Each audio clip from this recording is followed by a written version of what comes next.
They'd come so close to death, their prayers are burdened with thanks. Like the boatloads of refugees that came before them, they'd survived for weeks far out to sea.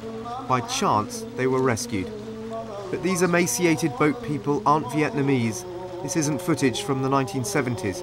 This is happening right now in 2009. And what's even more shocking is that these refugees say they were deliberately towed out to sea and cut adrift with precious little food or water.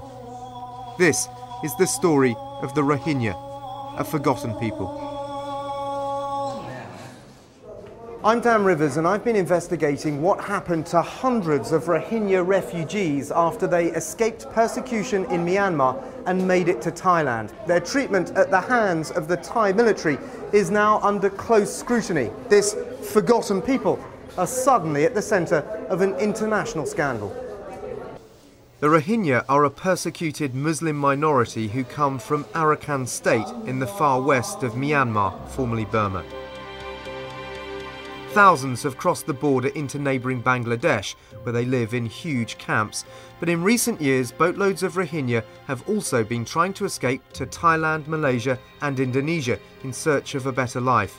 But it's the reception they got in Thailand that's suddenly being questioned. And this is what sparked those questions. Photos taken by several different tourists showing dozens of Rohingya being detained on a beach in Thailand. Tourist Andrew Catton told me he was shocked by what he saw just before Christmas. Well, we motored into the bay and we saw 3 rows of people lying down on the beach, and as we got closer we realised that they were bound and laying face down. Some of them had rolled in the sands, I suppose so they wouldn't get burnt by the sun. They all looked like skin and bones and, you know, in a bad way. The Thai army was feeding them water and taking them down to the sea to go to the toilet. But whenever someone raised their head or sat up, they'd strike them with a whip or with a necklace made of cowrie shells. And when we came, everybody thought that it was completely out of control, because on one end of the beach you have everybody having a great time snorkeling, sunbaking, exploring around, and then the other side of the beach you've got a completely different environment which was going on. Those photos were only part of the story though. There was also this video which painted a much darker picture. It showed Thai soldiers processing dozens of Rohingya on a remote Thai island. A regional newspaper, the South China Morning Post, claimed it was evidence that the Rohingya were being detained here by the hundreds and then loaded back onto their boats, towed out to sea and abandoned by Thai soldiers. The treatment of the refugees by the Thai military is obviously unconscionable, and the more we found out about it, the more confident we became in our story. So we travelled to the remote stretch of the Thai coast, keen to investigate the claims. Could the Thai army really be dumping refugees at sea? We headed to the island of Koh Sai Dang. It's uninhabited, part of a national park, but there was plenty of evidence that large numbers of people had been detained here. This man helped to guard the refugees for one night on the island. He says we treated them well, we gave them food and whatever they asked for. There seems a lot of evidence that a large number of Rohingya refugees were indeed camped out here at Koh Sai Dang.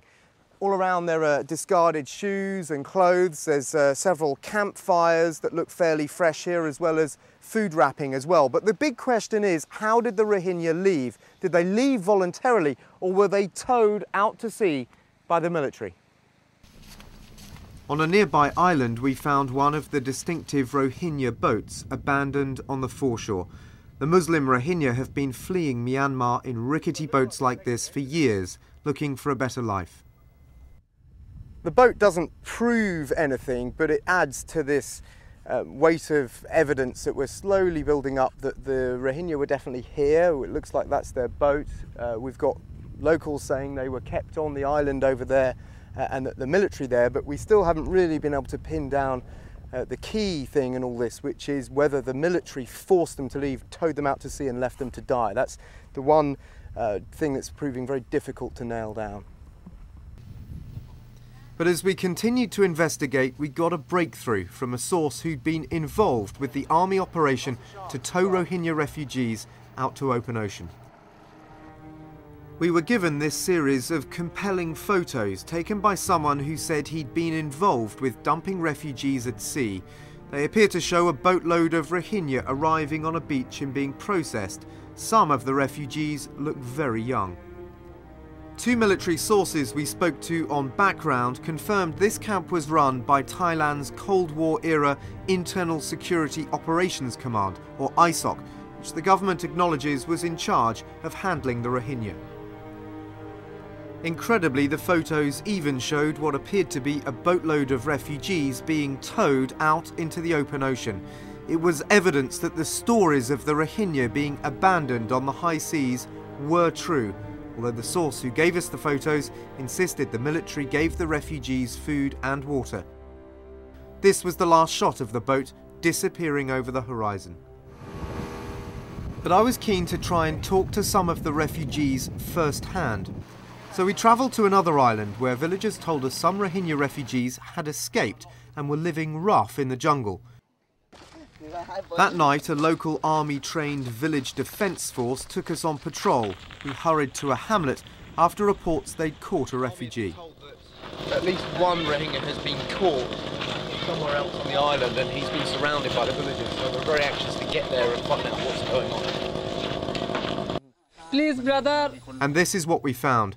Villagers had caught a refugee who'd been living rough in the jungle for days. Over the next 3 hours, we tried to piece together his story. So, all men? Dead. Dead.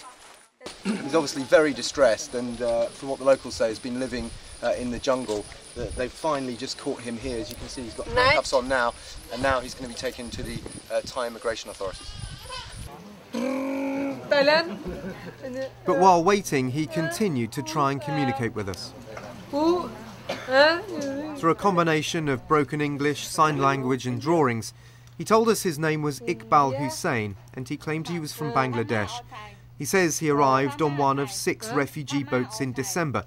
He says they were towed back out to sea in January and 5 of the 6 boats sank, but his made it back to shore. No, water, no. The locals prepared to take Iqbal off the island. His testimony was compelling, but I was now worried about what would happen to him once he was out of our sight. We insisted on accompanying Iqbal to the local police station, where Army ISOC officers were also waiting for him. Given the evidence we'd seen so far, we sought assurances it would be the police, not the army, who would deal with his case. Goodbye. Iqbal was led away to the police cells, apparently reassured that he wasn't going to be forced back out onto the ocean by the army. But we were about to hear more incredible stories from other refugees who claim they'd also been dumped at sea by the Thai military. And an admission from the Thai Prime Minister that Rohingya had indeed been abandoned at sea. But I have reason to believe that some instances of this happen, and if I can have the evidence as to exactly who did this, I would certainly bring them to account.